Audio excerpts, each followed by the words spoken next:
to our Build programme due to the passing of Ronnie Drew. We have Arts Live's September Song, an intimate portrait by family and friends of the renowned Dublin musician. So what song are you going to do you think? I just do the fucking two I've been doing. It's all I have to record again another version. Grand, yeah? He's kind of like Bob Dylan or Neil Young or a very small group of people who don't have great voices in a traditional sense, but are great singers. If you were to name 5 people associated with Dublin, going back as far as you want, Ronnie Drew would be on the list. He is the quintessential Dubliner. He looks as if he's been written by James Joyce, you know. He's like a character in James Joyce. If somebody said, put Ronnie's job description down, I would just say he's Irish. You know, he's a complete Irishman. I sort of see him as just this very old school gentleman. You know, a certain way of holding yourself, a certain reverence for literature and the spoken word, a very modest man. I would respect him as one of the greatest people I've ever met in my life.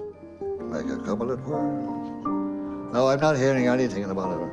I don't mean in star terms. I mean in human terms. He's way up there. When I was a young man, yeah, that's better, yeah. Yeah, that's grand, that's grand. Even in his drinking days when he was a bowsy and grouchy and aggressive and short fuse and all of those good things, people always forgave Ronnie, you know, because he was Ronnie Drew. You have to kind of follow me a bit, Miles, you know, because I'm... He has a real Dublin trait of, you know, being narky and witty at the same time, you know. That's a real old Dublin trait, and I think he's a master of both of them. A lot of people have given people like me the name of being a grump, but if you don't take grumpiness, you won't give it out, you know what I mean? I won't have any sort of, if he's going to be grumpy to me, that's what he wants, he can have plenty of it. That's one thing I will say about my dad. The person you meet is the person he is at that moment. Do you know, he's not the type of person who will sort of maybe hold back part of himself or, you know, affect being happy when he's not.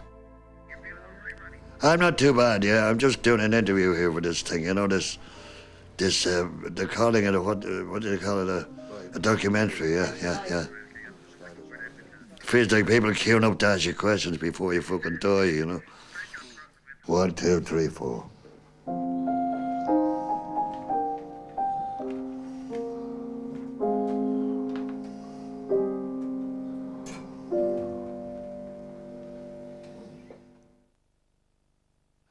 I haven't looked like this for about 50 years. I had plenty of hair and plenty of beard, but I got cancer last year, so I had to have chemotherapy.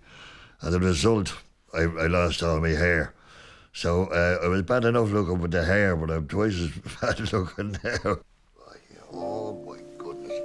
Oh my goodness, that's great. When my dad was sick, that was the pervasive feeling. We look after my dad because he's looked after us. And in a business which is so difficult, he's done an amazing job and continues to do so. Just as he finished his treatment, my mother was diagnosed. And unfortunately, she just didn't have a chance. It moved very fast. Half the time, you nearly expect Deirdre to come through the door. He still doesn't like to come to the kitchen on his own because Deirdre would have always been in the kitchen. You know, so if there's no one in the house, he won't come to the kitchen on his own. He hates to be in the kitchen on his own. Oh, it's a long, long while from May to December, but the days grow short when you reach September. Joseph Ronald Drew was born on the 16th of September 1934. Shortly afterwards, the Drew family moved to Monkstown Farm, a newly built council estate south of Dublin City. I had a kind of strange childhood because I was the eldest of 5 children, and I ended up living with my grandmother, who lived in Tivoli Terrace in Dún Laoghaire. I was never given any reason. It just seemed to happen, you know. The story we always heard was that when Ronnie started school, we lived a mile and a half. There were no buses. We had to walk there and back. And, you know, if it was raining or anything, my grandmother would suggest that let Ronnie stay there and sure he can go to school from here in the morning. I was on my own in this house with a whole lot of adults. My grandmother suffered from nerves and wasn't long for this world for 93 years, you know. She had a daughter who died when she was 21. And looking back, my aunts would be, oh, mother this, mother that, mother can't, you know, do this, mother can't do that. Because mother grieved so much over this eldest daughter. Ronnie maybe was replacing that void in my grandmother's life. Later on, my grandfather died and I actually stayed in my grandmother's house for 2 years. So Ronnie and I would have been living in my grandmother's house at that time. I remember my father wanting me to come home and expressing a wish that they didn't keep me the same as they kept Ronnie, because I think he did have a major hang-up about Ronnie being kept, as he said, by my grandmother. You know, they sort of commandeered him, if you like, and didn't allow him home. But you see, what he really wanted was to be home with us.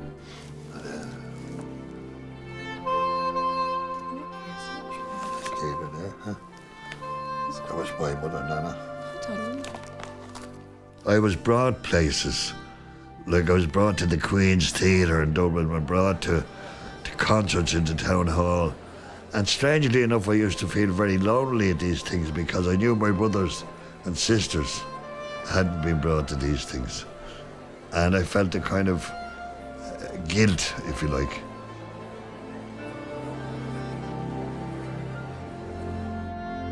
We envied him too because he was very pampered. But I don't think, you know, we didn't think it was strange. And I think it was only when Ronnie spoke about it in latter years that we sort of thought, yeah, you know, we could understand how he probably did feel outside the family circle by staying in his grandmother's house. Overall, it was a lonely time. I felt, and to an extent, still do feel an outsider, you know. Lonely I wander through scenes of my childhood. I never remember living with my parents at all. I used to make visits to them and, you know, I'd go on trips with them.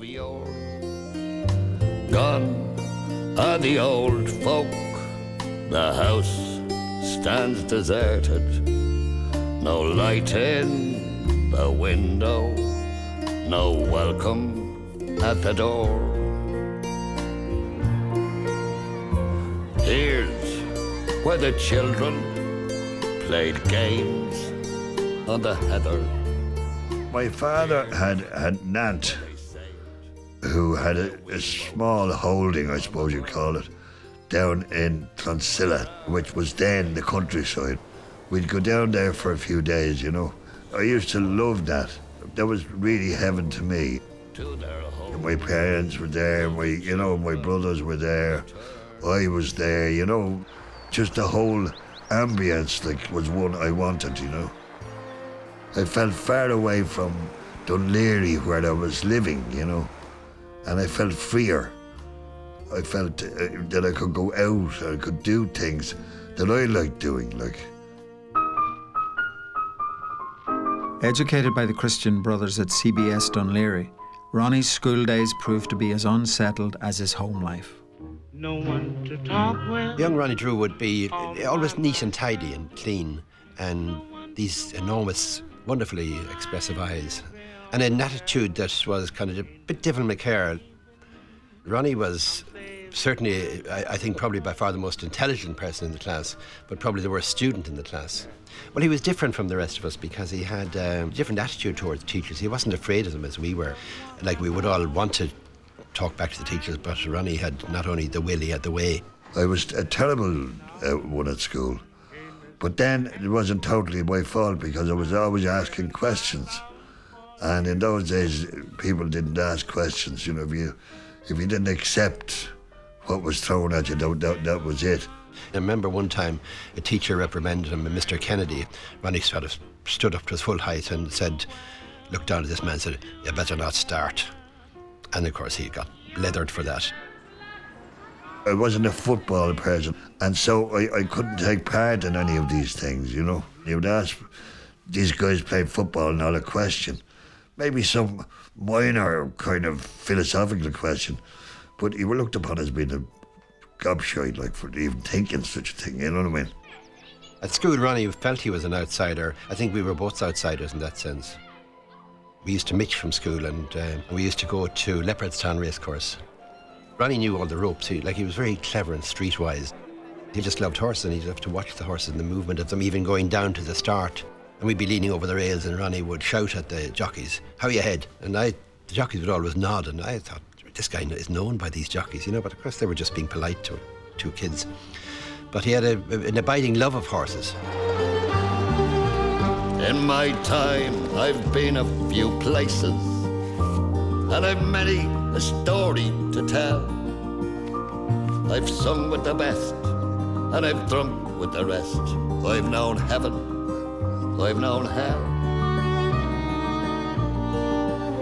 They're a friend. Other than his abiding love of horses, there was little else that interested the adolescent Ronnie Drew. Having left school at 17, his future uncertain, Ronnie worked at various trades and jobs, all short-lived. I just didn't do anything. I just hung about and daydreamed. I didn't want to be a carpenter. I didn't want to be a plumber. I didn't want to be... And then I wanted to be a musician, maybe. I didn't know what I wanted to do.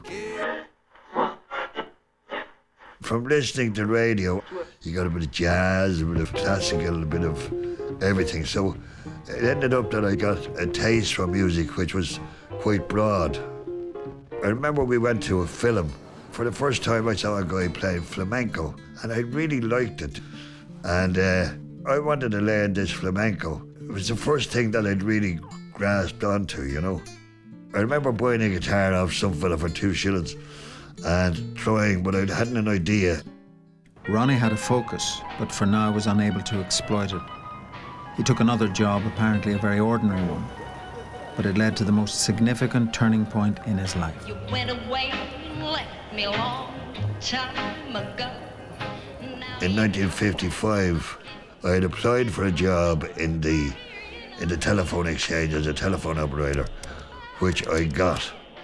And that was a complete change in my life. Everybody in there was a kind of oddball. Everybody wanted to be something else, like either a painter or a poet or something, you know what I mean?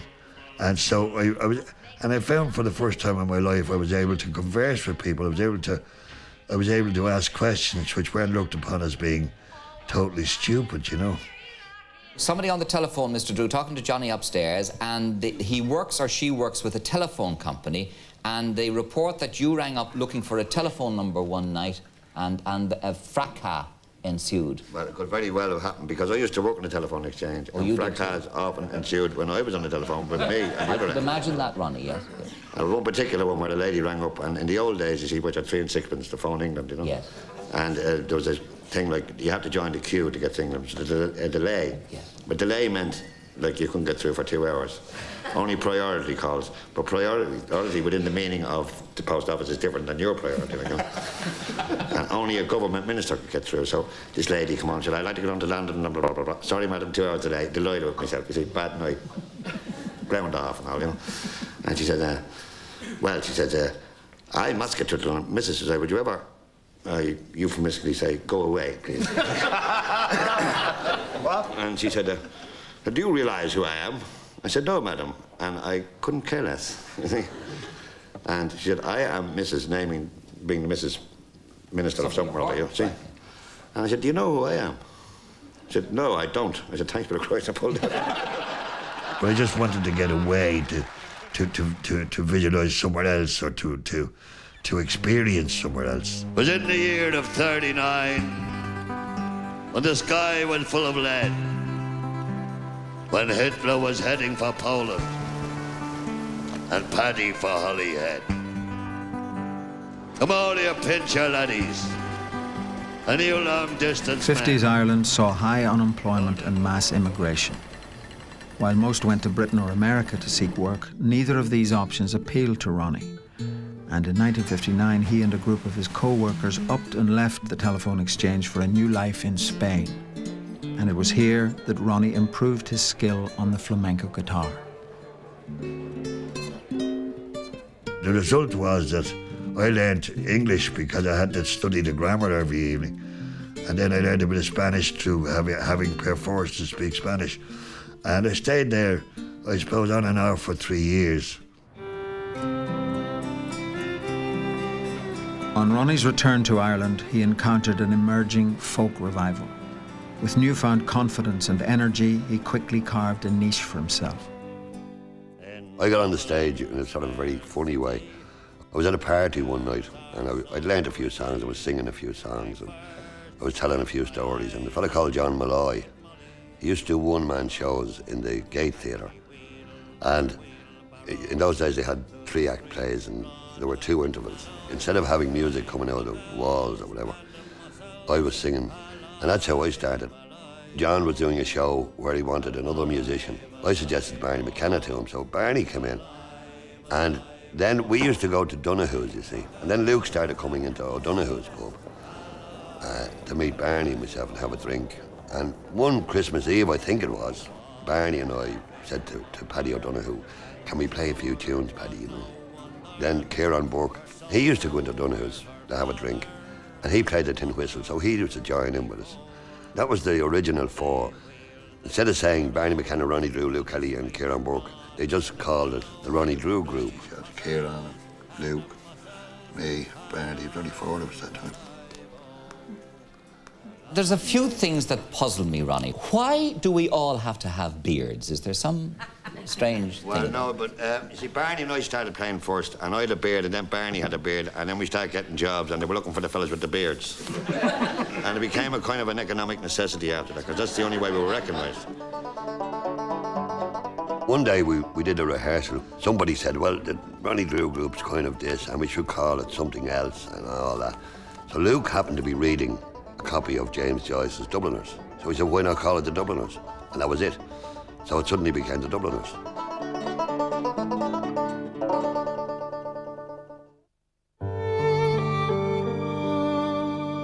In 1962, Ronnie met the woman he was to spend the next 45 years with. Actress Deirdre McCartan, daughter of the renowned Dr. Patrick McCartan. When I was 17, it was a very good year. My father had heard him on the radio and just commented on him and his singing. And Deirdre had said to him that, well, sure, he sings in our coffee bar. Would I bring him out? And he said yes, and she did. And he arrived out and met my father. An unlikely combination. I would have thought that when Deirdre brought Ronnie home to introduce him to her folks as the future husband, they would have been aghast. They would have been torn between whether they should call the guards or call the parish priest to have her exorcised. My mother came from the country. Like all people from the country who come from a farming background, if you don't come from the land, you're nothing. And she used to refer to Ronnie as the minstrel.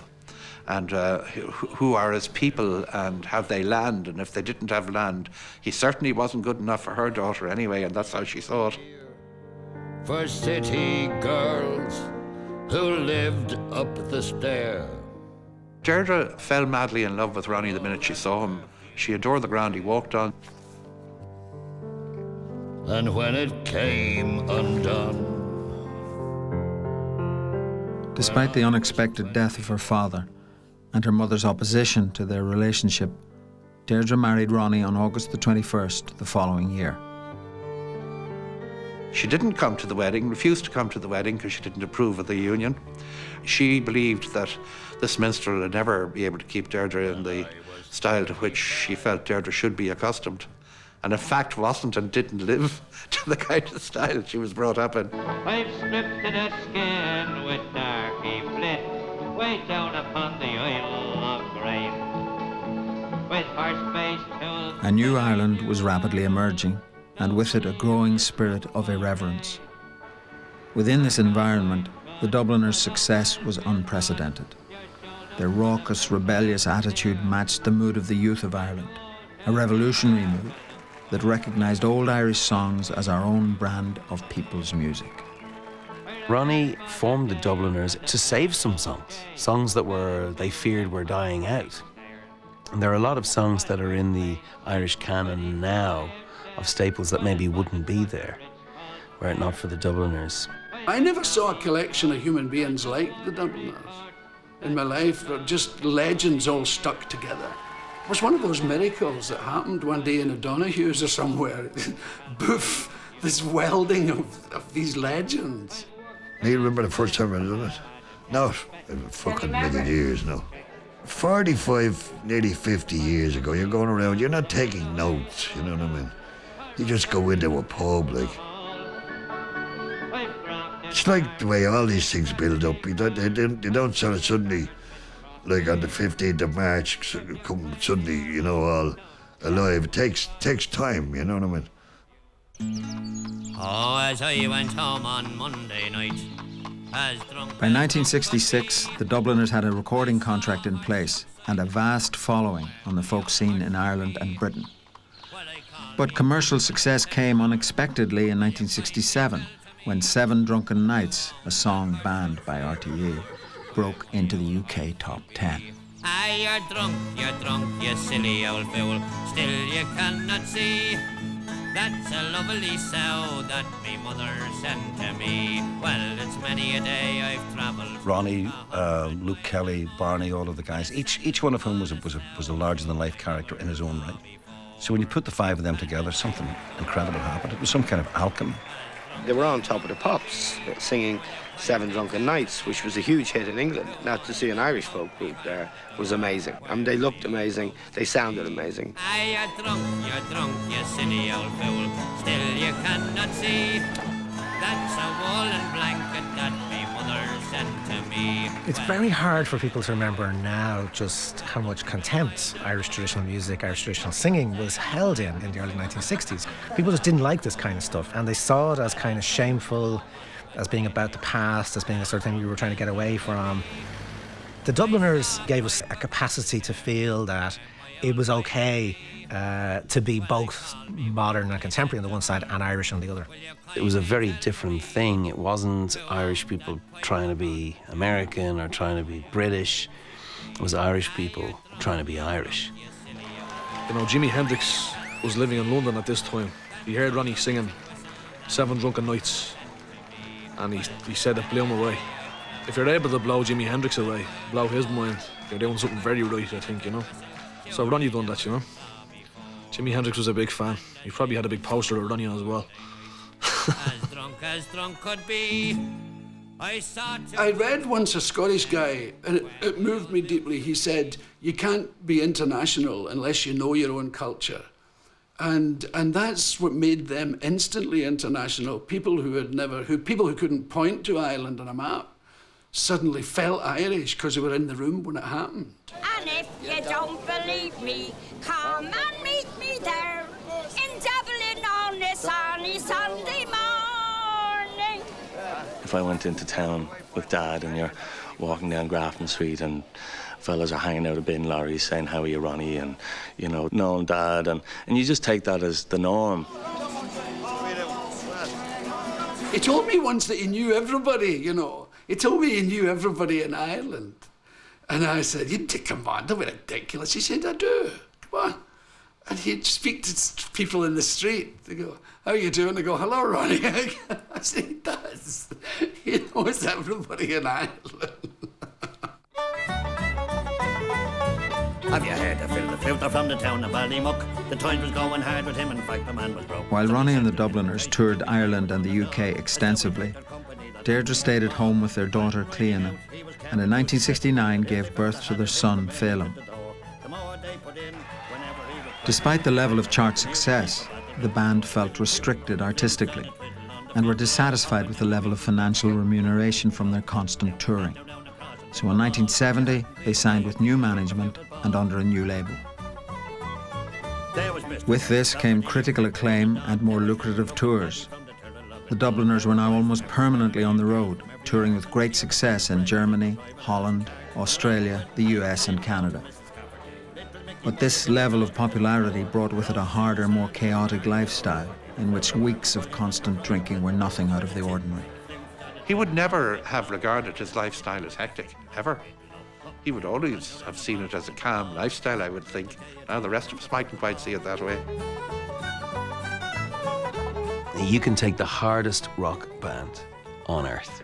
I don't know who that is. AC/DC. Right, they sound like a bunch of girls next to the Dubliners, okay? The Rolling Stones, a bunch of sissies. You do the same.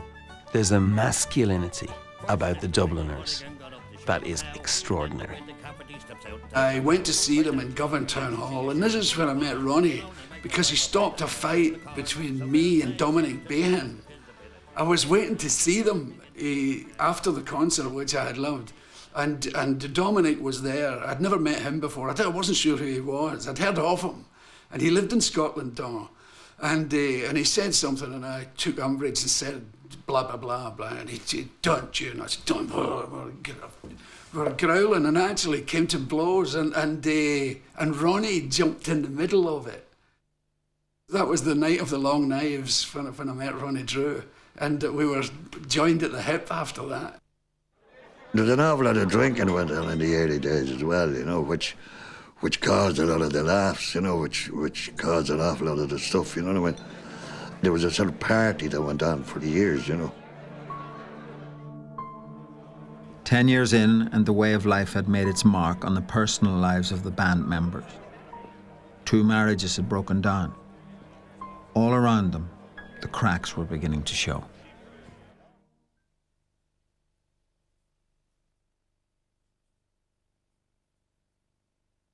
In August 1983, 7 people were killed in a terrible rail crash in Cherryville, County Kildare. Something that we will never forget. All their dreams and our dreams were shattered on that day. The question must be asked, why did this happen? Disasters, Tuesday at 8:30 on RTE 1. A firmer toothbrush gives you a great clean feeling, but can sometimes hurt your gums, while a soft brush doesn't always give you that clean feel you want. Introducing the only brush to give you the best of both worlds and more. Reach One Ultimate Clean.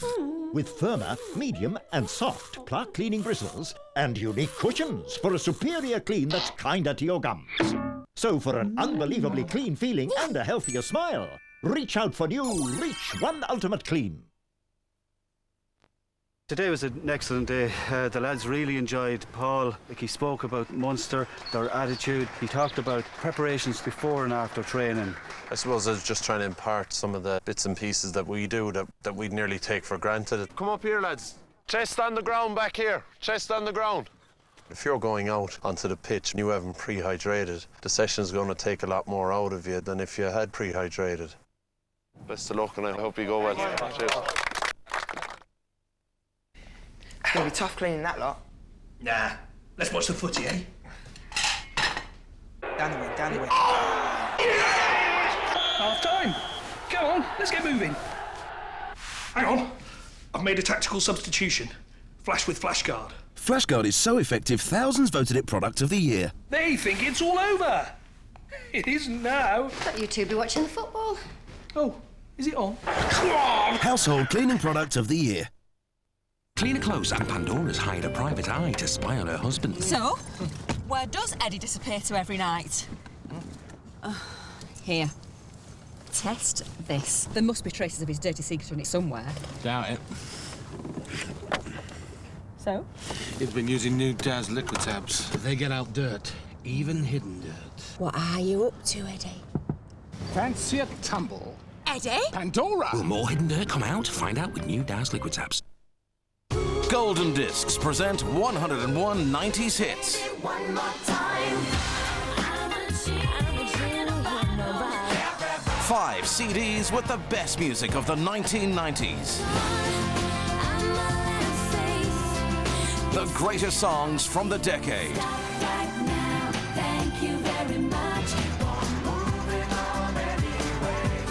101 90s hits, out now from Golden Discs.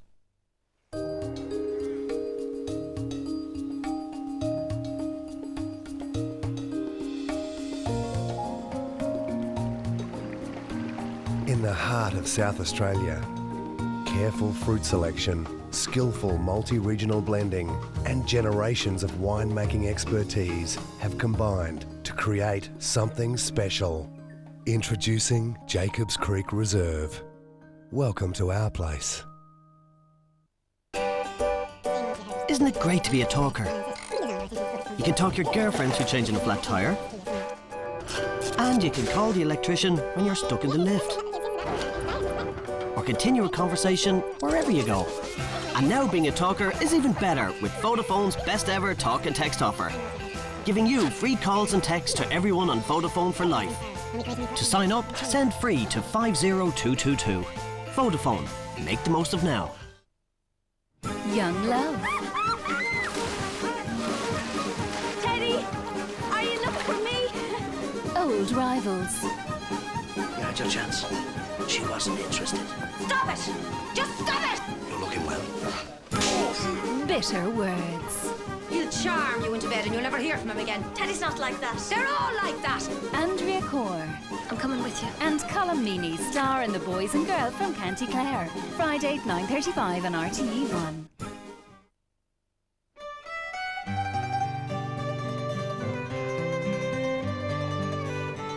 Through all of Ronnie's madnesses and wild days, the steady hand on the tiller would have been Deirdre. She was a very serene lady and kept that whole ship very much together with the kids and the house, etc. When Ronnie would have been missing maybe for days on end. I remember numerous occasions when there'd be a lot of just madness, I suppose, around the house. It was an unconventional upbringing. There were periods when he'd be home and he'd be very, very good, and he'd be watching himself. And then, you know, there were periods where he would go on the lash. I wouldn't describe Ronnie as a person suffering from depression in the depressive sense. I suppose I, among others, would say, well, sure, he's coming out the other end of one of his drinking escapades. But certainly he would go into himself, become very introvert for days on end, maybe. My mother was a very steady influence and didn't take much nonsense. She was an exceptionally warm woman, but there would be times when she would maybe withdraw that warmth if she was angry, and you would know all about it. His way of handling the silent treatment was to get up and go out, and he would go down to the Curragh. He would stay down there and ride out with them until certainly lunchtime, wander back to the house looking the picture of health, fresh-skinned, freshly tanned, bright-eyed, and in the whole of his health, not looking at all like he had been on the tear the previous night. And Deirdre used to say, look at that bloody fellow. It was one of those relationships that endured amazingly through all of those wild days. She was long-suffering, there ain't no doubt about that, because much as I love Ronnie, I wouldn't want to live with him. He was stranded in some tiny town on fair Prince Edward Island, waiting for the ship to come and find him. A one-horse place, a friendly face, some coffee and a tiny trace of fiddling in the distance. In those days we used to tour maybe for 6 weeks, and it got too much for me, and in 1974 I left the Dubliners because my children were growing up. My daughter would have been 10 and my son would have been about 6. So I left the Dubliners for 4 years and I stayed at home and I did gigs around the place because I felt I was missing out too much. He said I heard that tune before somewhere, but I can't remember. We were all tremendously interested, as one is at the beginning of any venture, you know, searching for songs and looking for things, and I mean, that sort of feeling only lasts about 10 years, you know what I mean? During this period, Ronnie pursued a solo career touring Ireland. And despite the critical acclaim of his first solo album, Guaranteed Ronnie, life away from the Dubliners was proving to be a challenge. Once I lived the life of a millionaire, spending all my money, I didn't care. Carried all my friends out for a good time. Bought bootleg liquor, champagne and wine. Then I began to fall so low. I didn't have a friend and no place to go. So if I ever get my hands on $1 again, I'm gonna hold on to it till them eagles grin. I think that was a very difficult period for him because when people are so used to putting somebody in the context of a group, they very often really only want to see them in that context. So it was a difficult period. Not one penny, and my friends I haven't any. But if ever I get on my feet again, then I'm gonna meet all my long lost friends. It's mighty strange, without a doubt. Nobody knows you when you're down and out. I mean, when you're down and out.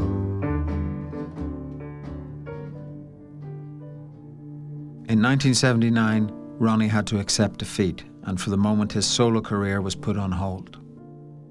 He needed to prioritise, and supporting his family came first. Oh, that's you there. That's me there. Oh, I that's think you you're there. probably in the car. Probably. Jeez, I remember that now. Practicality kept me in the job, you know. I had no. What else could I do? Like, you know what I mean? To dig, I am unable. To beg, I am ashamed. You know what I mean? So all I could do was do this, you know. So I did it, you know. I remember the night that he came in from the wintry cold and the damp. My mother supported my father, and my father supported the family. The music, whether it was as a solo artist or with the Dubliners, was how that was done.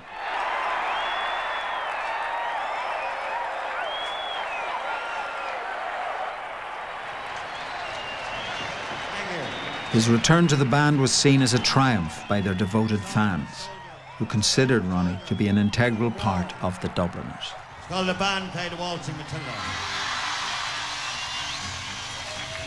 He doesn't know he's got it.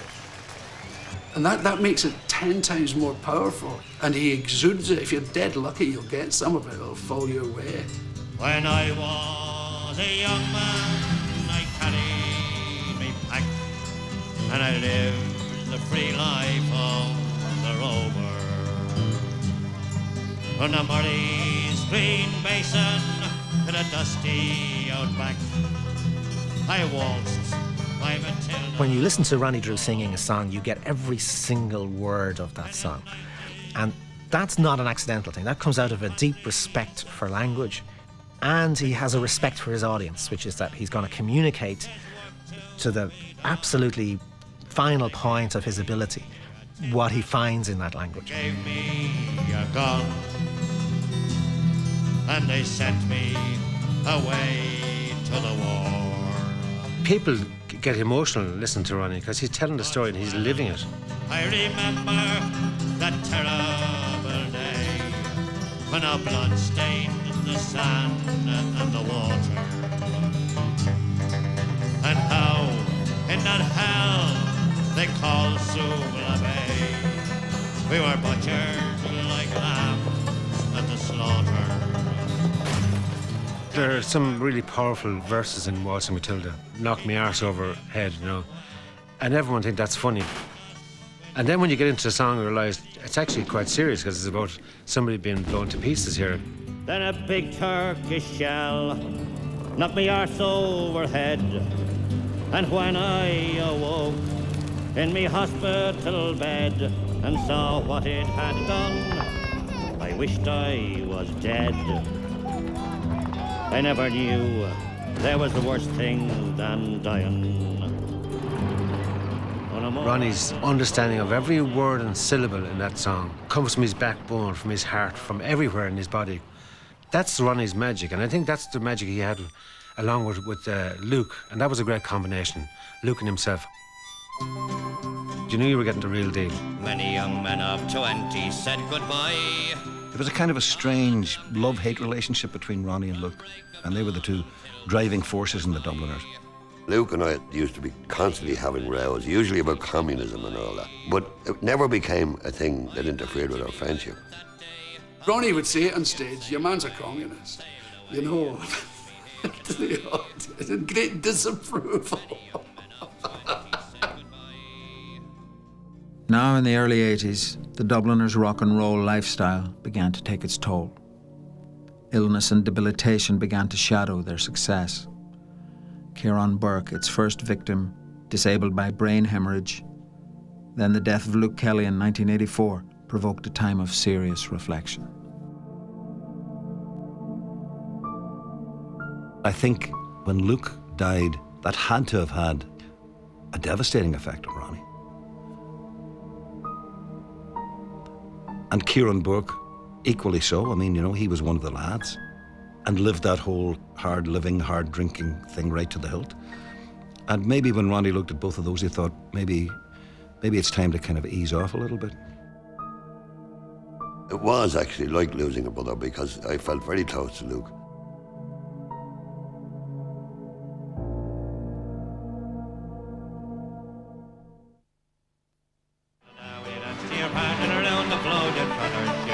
While the death of Luke marked the end of an era, 1987 saw a new phase for the Dubliners in the form of a highly successful collaboration with Shane MacGowan and the Pogues.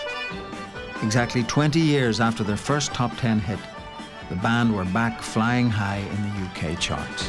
On the 4th of July, 1806, we set sail from the sweet cove of Cork.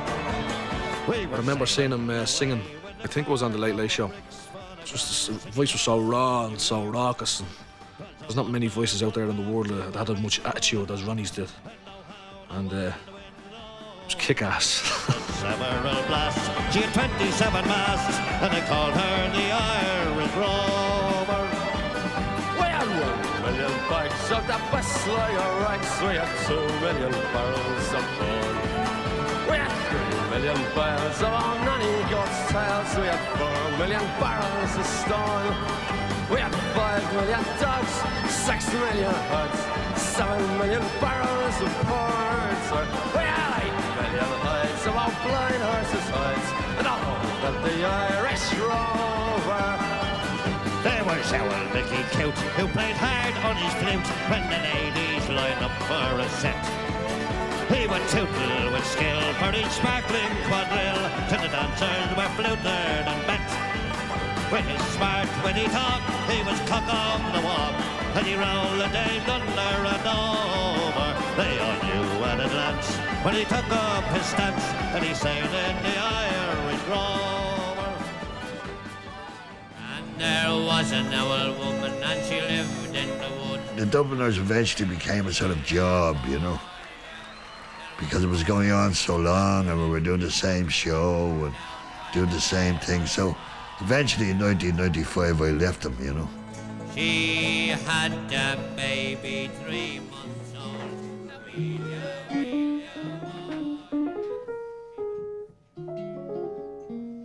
30 years after his musical career had begun, Ronnie finally returned to a solo career. This time, with greater assurance and self-belief, he succeeded.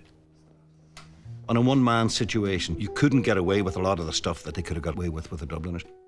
I remember when I went to see his first one-man show and how nervous he was about the whole thing, which to me was hard to understand for someone as a veteran performer like Ronnie. He was very nervous about that.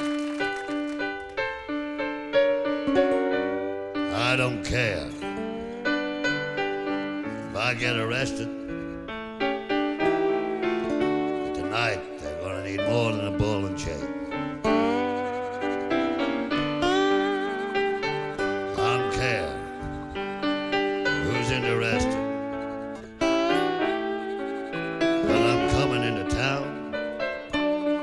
the same. What you were seeing is a presence which is lived. It's about somebody's life. It's about somebody who's been doing this for so long that he has this complete control over it.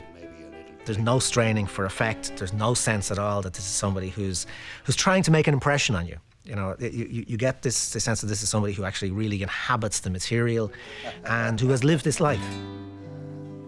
Tim Finnegan lived in Walking Street, a gentleman Irish mighty odd. He had a brogue both rich and sweet, and to rise in the world he carried a hod. But Tim had a bit of a tibbler's way, but a love of the liquor he was born.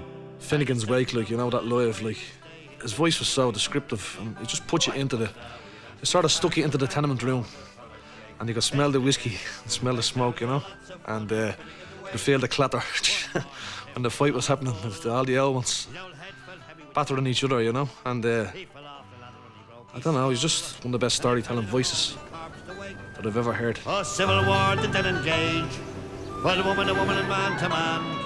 Chill lady law was all the rage, and a row and eruption it soon began. Whack full of down when you dance to your partner, the row on the floor with your front of shake. Isn't it the truth? I tell you, lots of fun at Finnegan's Wake.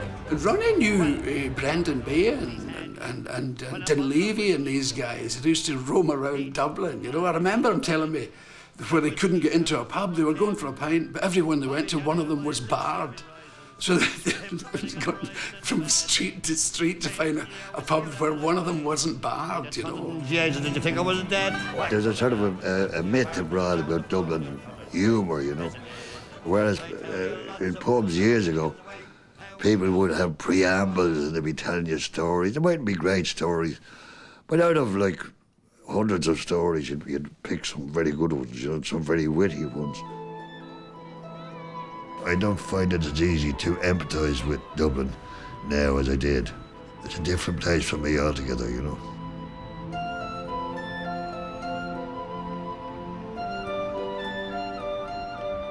The last time I saw them together, Ronnie was there. He had a huge Havana cigar. He said, the cigars are no harm. He said, you know, it's them old shagging cigarettes to you. And he had the justification for it. His excuse, you know, the cigars were pure nicotine, so they wouldn't do any harm. And Deirdre wasn't telling him not to smoke, but she was making sure he was okay, and none of us realised she was already beginning to be desperately ill. She was a real rock. She cared for him on her own. I mean, we were there and we helped, of course, but she really did most of it on her own. And she was the strong one. And all of a sudden, she wasn't there to help him through whatever other treatment he has to go through. So she just never got the opportunity to see him as well as he is now, which is a pity for both of them. It's like a part of me being gone, you know. And because I had her for so long, you know. Like half of me gone now, you know what I mean? Because I really miss her so much. And I wasn't expecting, you know, I knew she was sick, but I wasn't expecting her to go so quickly, you know. But it's in the months after that the reality begins to dawn, when the subconscious part of you yearns for the person who's passed away. Your intellect can grasp it as it's happening, but it's in the months that follow that your inner self is so affected, and I think he's absolutely devastated. I'll have to get over it, but I mean, it's one of these things that'll take me a long time to get over, you know.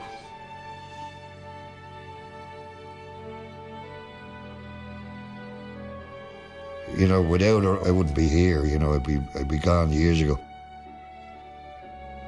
I loved her dearly, and I hope she loved me dearly.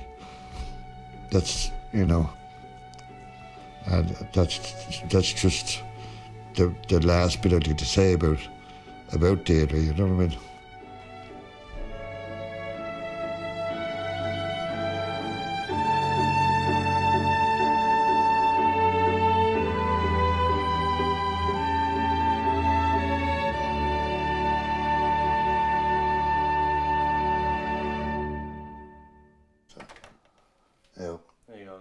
tell you. Yeah.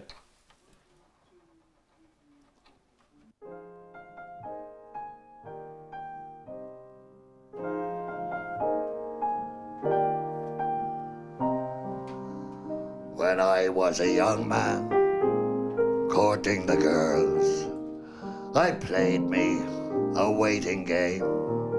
I've done certain things that were quite good, but I don't think I've ever done anything that was great. And, just being part of the Dubliners, which being part of the Dubliners, gave you that, gives that illusion that you're great, but you're not. I mean, inside your own self, you don't feel it, When you meet with the young girls early in the spring. He has lived himself, and he will die being himself. And the world, when he does die, which I hope is way, way in the future, the world will be a great deal poorer, and people will brag about you, mark my words. People will brag about having met him. People will tell their children they met him. And the plentiful waste of time of day. A plentiful waste of time.